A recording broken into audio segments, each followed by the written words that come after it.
Fala galera, beleza? Bom, na aula de hoje nós vamos entender como que a gente faz o teste de hipótese para a média, só que agora com um sigma desconhecido. Aí aqui a gente vai usar os valores críticos em uma distribuição T, o teste T para uma média e depois usar os valores P obtidos aí na distribuição T para poder também a gente encontrar a nossa solução, tá certo? Vamos lá?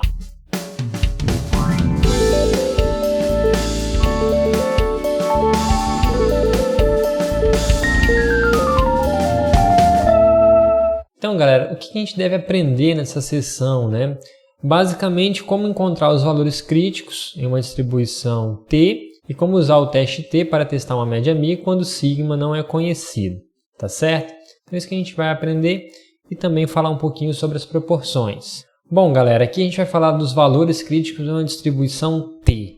E primeiro a gente tem que dizer qual a motivação de estar utilizando a distribuição T, né? Por que a gente não continua usando a distribuição Z? Bom, a gente já discutiu um pouquinho o que significa a distribuição T. Ela tem as características parecidas, né, com a distribuição Z, mas ela modifica um pouquinho ali nas caudas, né? Bom, o que motiva a gente a trabalhar com a distribuição Z é que em muitas situações da vida real o desvio padrão populacional ele não é conhecido. E é o que geralmente acontece, né? A gente não tem esse valor e a gente precisa de estimar esse valor. Então, baseado nisso, geralmente a gente faz o quê? A gente coleta uma amostra e calcula o desvio padrão amostral. E baseado nesse amostral, a gente faz uma inferência, uma estimativa. E para isso, a gente tem que usar a distribuição T, tá certo? Então, geralmente a amostra ela é aleatória e a população ela é normalmente distribuída. Então, aqui na distribuição T a gente mexe com graus de liberdade, né, que é o nosso N-1, tá certo? E aí a gente vai usar as mesmas características da distribuição Z e os mesmos tipos de teste de hipótese aqui também. Então, vamos ter o teste unilateral à esquerda, unilateral à direita e o teste bilateral. Bom, o que difere na verdade é a maneira que a gente vai olhar e encontrar o valor T0 aí e avaliar se vai rejeitar ou não a hipótese nula, mas os critérios são basicamente iguais, tá bom? Bom, então aqui eu vou ter alguns exemplos, né? Encontrando o valor crítico para o teste unilateral à esquerda. Encontre o valor crítico T0 para o teste unilateral à esquerda, para alfa igual a 0,05 e n igual a 21. Bom, para encontrar o valor de alfa, a gente já viu isso também lá em intervalo de confiança, que a gente tem que fazer os graus de liberdade, né? E isso é dado por n-1, ou seja, 21 menos 1 igual a 20. E aí, como o teste aqui é unilateral e eu tenho o valor de alfa, basta eu olhar na minha tabela T, igual a gente já viu e também tem aqui no final do slide, para encontrar o T0, o valor crítico. E se a gente for lá olhar, a gente tem que o valor vai ser menos 1,725. Menos porque o teste é unilateral à esquerda, né? Bom, se a gente for colocar isso lá no nosso gráfico, basicamente a gente tem essa representação, né? O alfa aqui está todo concentrado, 5% nessa área, e o restante aqui é 95%, e o valor crítico aí que divide essas duas regiões vai ser o T0 aí, que é menos 1,725. Bom, o outro exemplo, encontrando aí o valor crítico para um teste unilateral à direita. Então, encontre o valor crítico T0 para um teste unilateral à direita com alfa igual a 0,01 e n igual a 17. Bom, mesmo procedimento, eu vou lá, faço os graus de liberdade, então vai dar 16, e depois encontro lá na tabela o valor respectivo aos graus de liberdade e ao nosso alfa. Então deu T0 igual a 2,583 lá da tabela, tá gente? Lá da tabela. E aí eu jogo isso no meu gráfico, lembrando que agora ele é à direita, tá certo? Então o meu T0 aqui, ó, tá aqui, né? 2,583. Da mesma forma aí, quando a gente quer encontrar o teste bilateral. Então eu vou ter menos o valor de T0 e mais o valor de T0, né? Mais ou menos, né? Vamos supor que alfa é igual a 0,10 e n igual a 26. Calculo o grau de liberdade, deu 25, e aí eu vou lá e olho na tabela.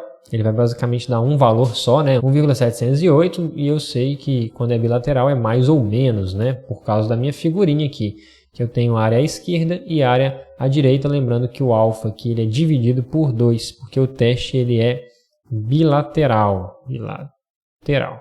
Bom, então é assim que a gente encontra os nossos valores através do nível aí de significância.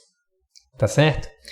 Bom, então o teste T para uma média Mi, ele é basicamente a mesma coisa, né, do que o teste Z, só que vai mudar o conceito aqui, né? Porque a estatística de teste padronizada, ao invés de ser Z, agora vai ser T, igual ao x barra menos Mi, ok? Mesma coisa, dividido, só que aqui, ó, ao invés de ser sigma, agora é o nosso S, é o nosso desvio padrão, né? O nosso desvio padrão amostral. Porque o nosso sigma ele é desconhecido. Então a gente vai trocar o sigma aqui pelo nosso S, tá certo? Então vai ser S dividido por raiz quadrada de n. Então quando essas condições foram satisfeitas, né?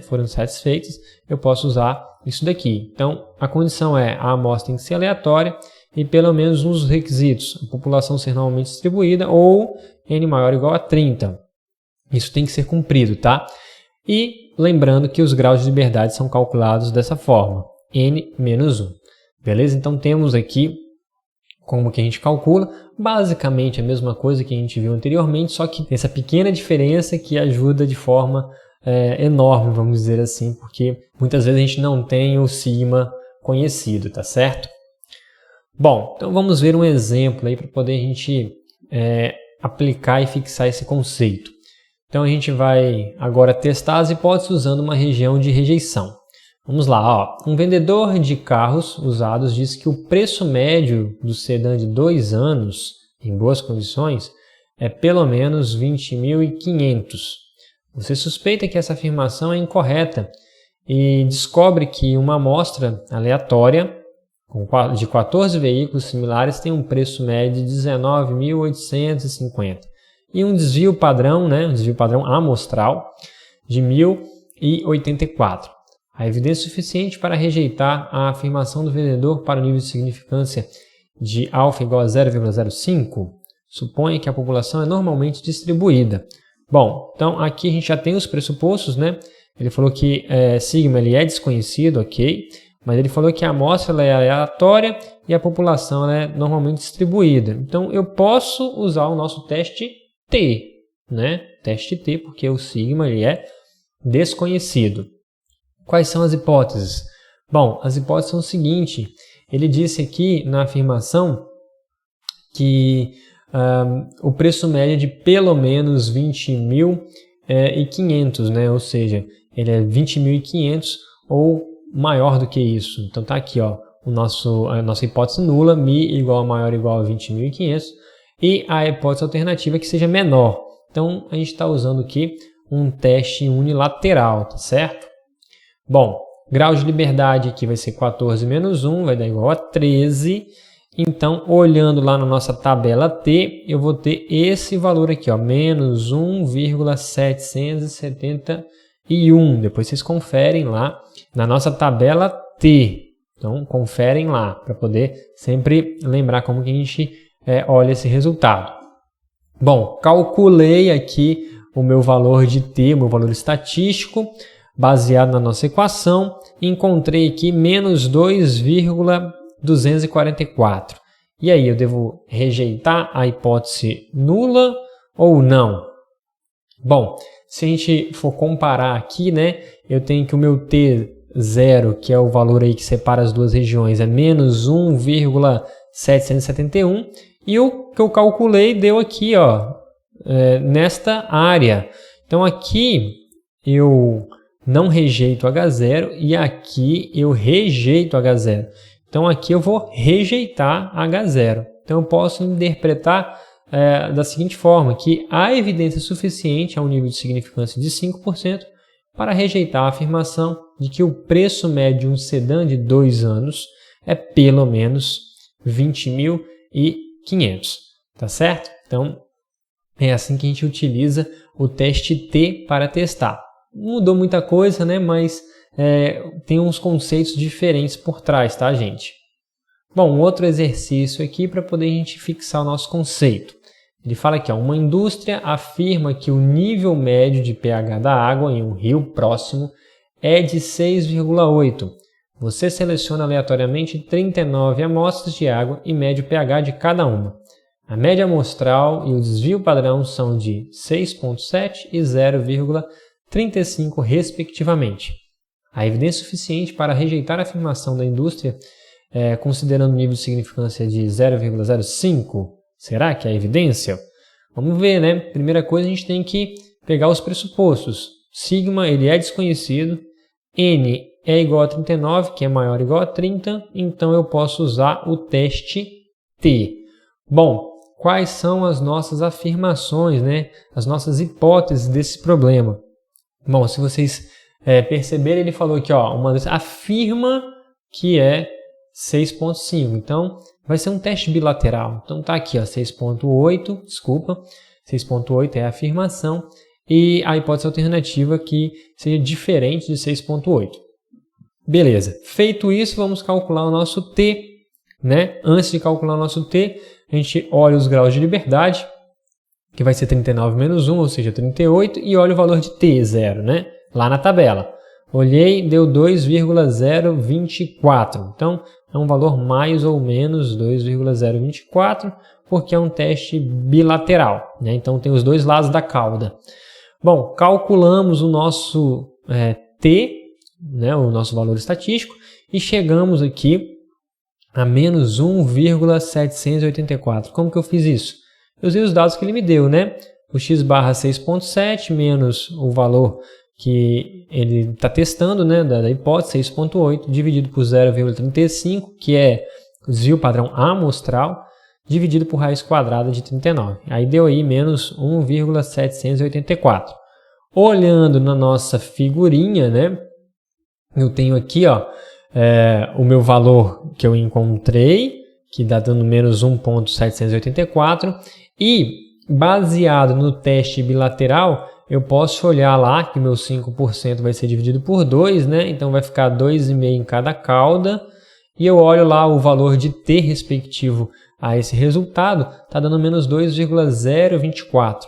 Bom, mas se a gente avaliar aqui, ó, essa área aqui seria a área de não rejeitar H0 e aqui seria a área de rejeitar H0. E se vocês perceberem, o nosso pontinho está caindo dentro da área de não rejeitar H0. O que eu posso interpretar disso é que não há evidência suficiente ao nível de significância de 5% para rejeitar a afirmação de que o nível médio do pH é de 6,8.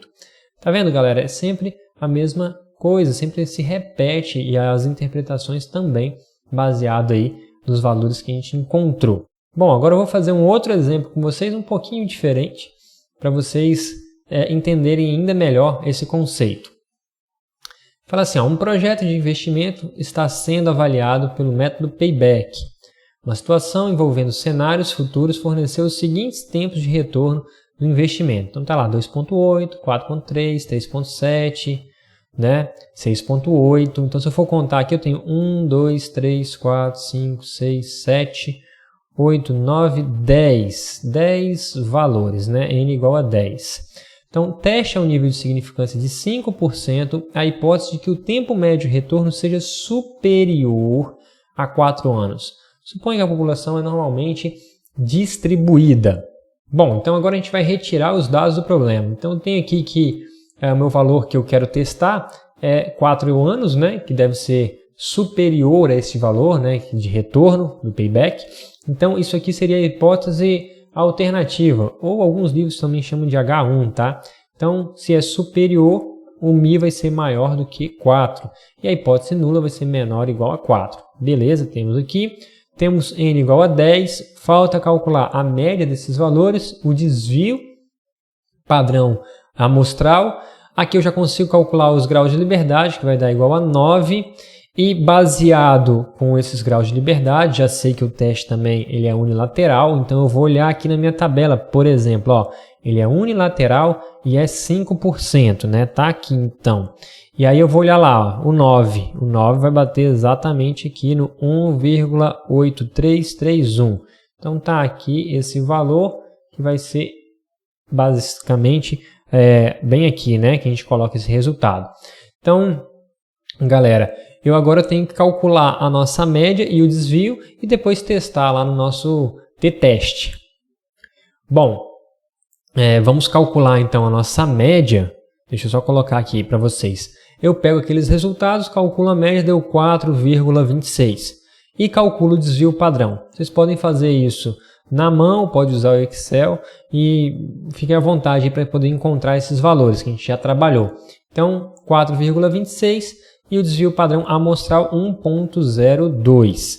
Bom, então eu vou usar esses resultados para fazer o nosso teste, né? Então vamos lá, ó. T é igual a x barra menos μ0 dividido por S dividido por raiz quadrada de n. Substituindo aí, né? 4,26 menos 4 dividido por 1,02 dividido por raiz quadrada de 10. Eu vou encontrar 0,81. Bom, olhando o nosso gráfico, né? Eu tenho que o seguinte, que o meu 0,81, eu sei que aqui, no meio aqui é 0, né?